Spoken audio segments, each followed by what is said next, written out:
O senhor não imagina o que passei com ela. Insiste, mas insiste que tem um homem na cabine dela. O senhor pense, monsieur, em um espaço desse tamanho. Fez um gesto com a mão. Onde se esconderia? Argumento com ela, assinalo que é impossível. Ela insiste. Acordou e havia um homem lá. E como, pergunto, ele teria saído e deixado a porta trancada atrás de si. Mas ela não quer saber de bom senso. Como se já não tivéssemos o suficiente com que nos preocupar. Essa neve. Neve? Mas sim, monsieur. Não percebeu? O trem parou. Deparamos com um banco de neve. Só Deus sabe quanto tempo vamos ficar empacados aqui. Lembro-me de uma vez ficarmos presos na neve por 7 dias.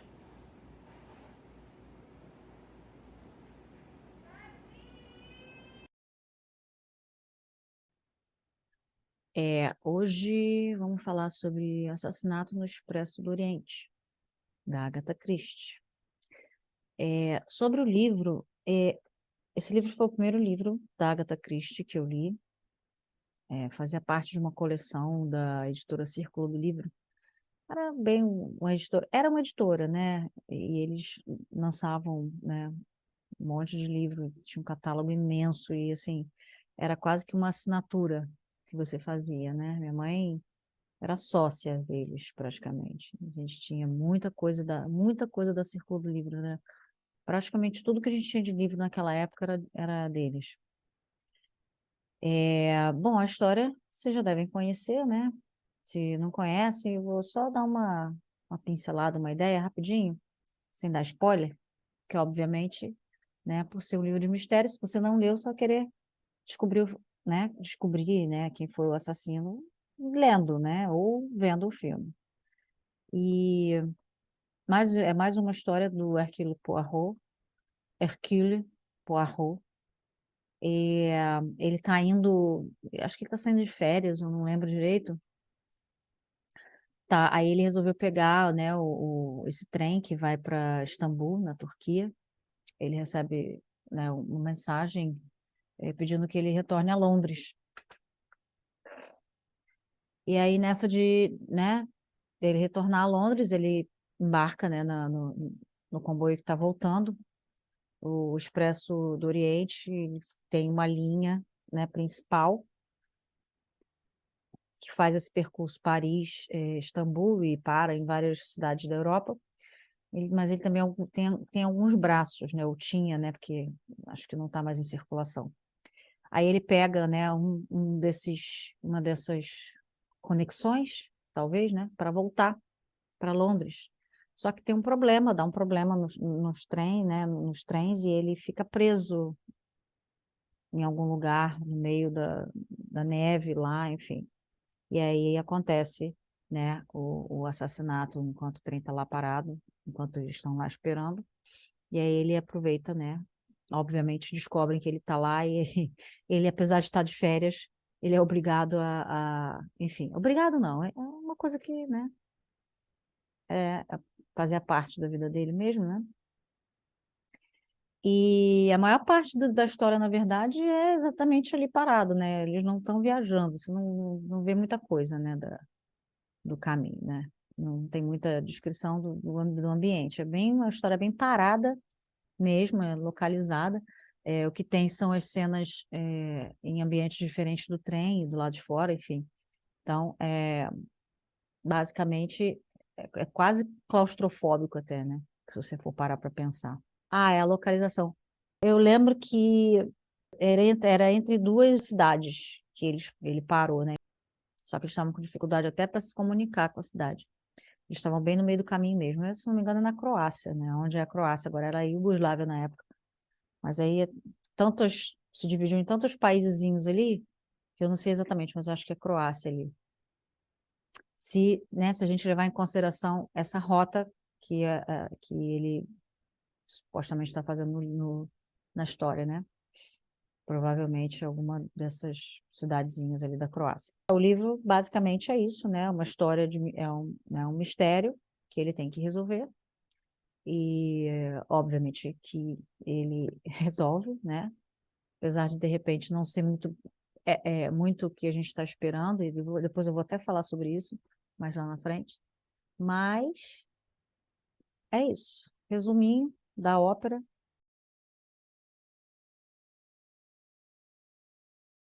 Foram feitas três adaptações para o cinema, né?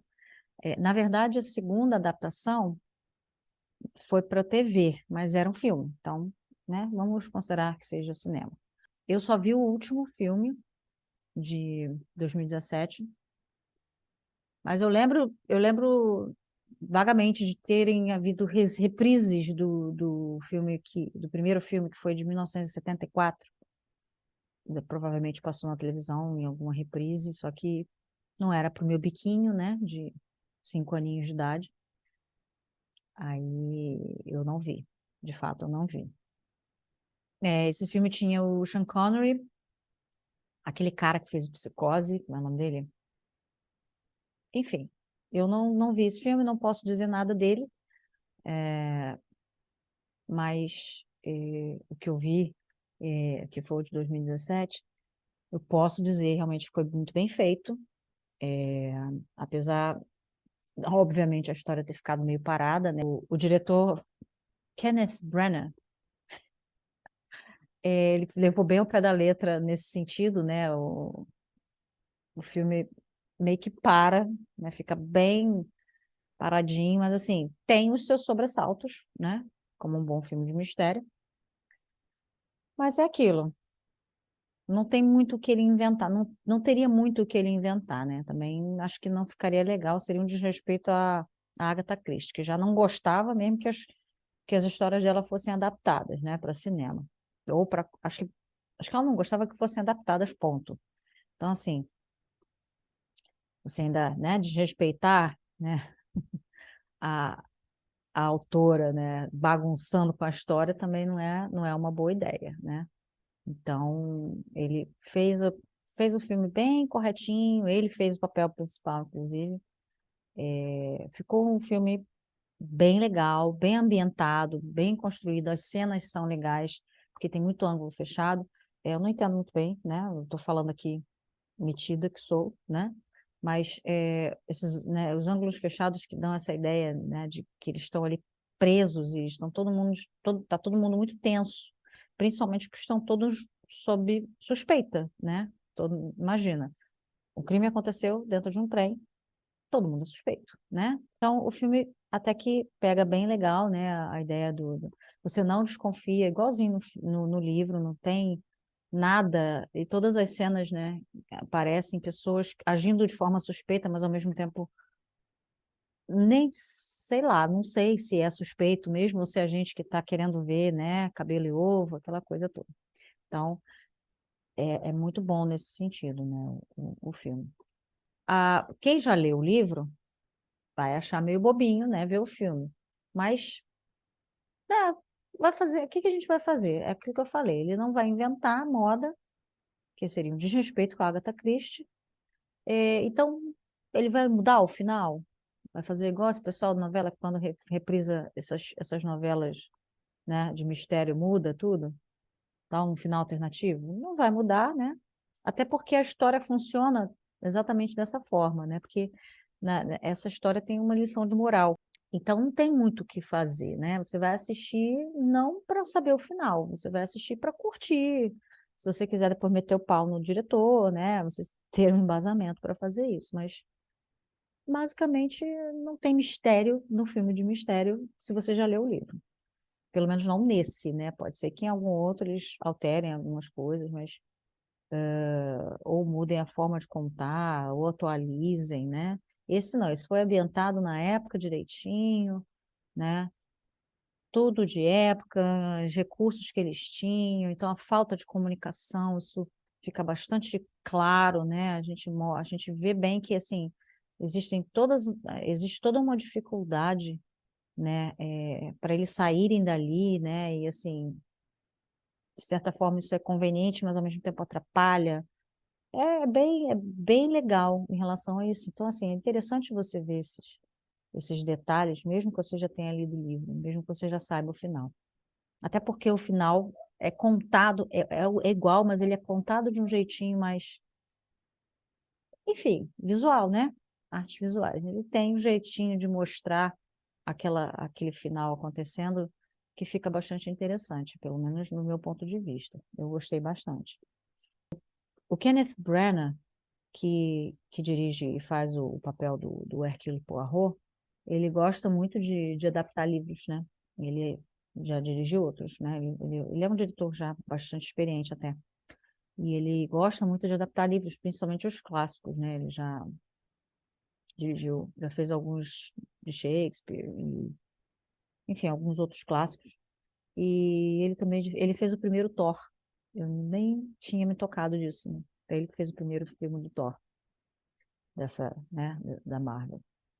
Essa bagagem dele, a mim, né, parece que ajudou, né, ele a contar essa história de uma forma mais leve, de certa forma inventiva, como eu falei, do final, né, que tem uns detalhezinhos que me parece que no livro, né, não são tão detalhados assim, eles jogam uns detalhes assim bastante interessantes. Aí, enfim, resumo, acho válido, super válido ver o filme. Tá bem próximo, né, do que aconteceu da forma como aconteceu no livro.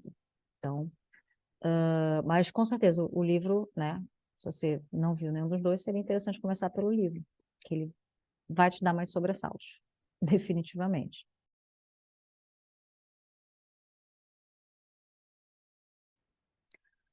Eu achava o máximo não saber mesmo, nem desconfiar, ou às vezes até desconfiar, mas o grande barato dos livros da Agatha Christie é que nunca era o que eu achava. Às vezes eu me achava meio tapada, porque quase sempre eu errava. O suspeito que eu tinha em mente nos livros, né, nas histórias, acabava sendo inocente.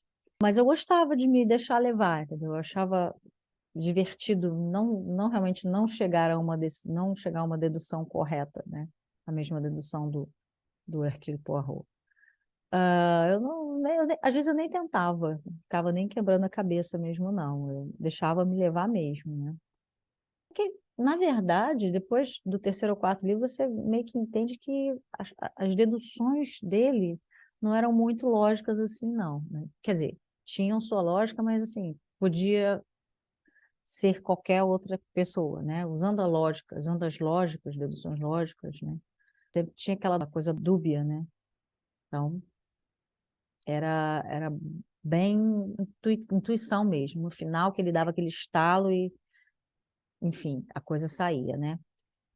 Então, tem duas lições aqui, né, nessa história toda. A primeira, nem sempre as coisas são o que estão te levando a acreditar.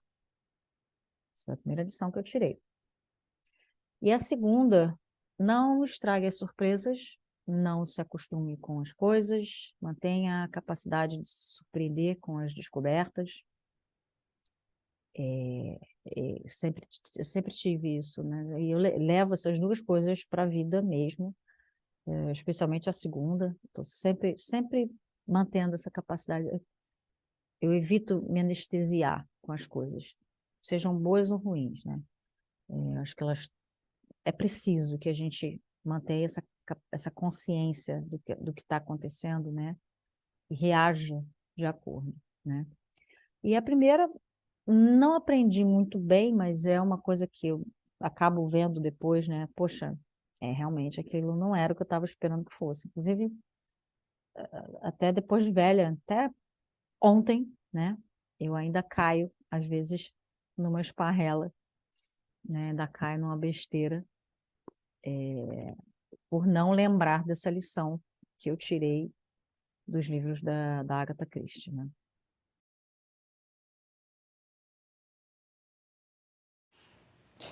O dilema moral que a gente vê nesse filme e no livro é facilmente resolvido ou facilmente resolvível. Esse livro tem uma camada filosófica bastante interessante. E é importante, né, que as pessoas levantem essa discussão, porque dependendo do que elas falam, você sabe com quem você está lidando. Então, é mais fácil de você resolver aquele problema lá do início, a respeito de você nem sempre saber o que está acontecendo realmente, né? Nem sempre o que parece ser na verdade, né?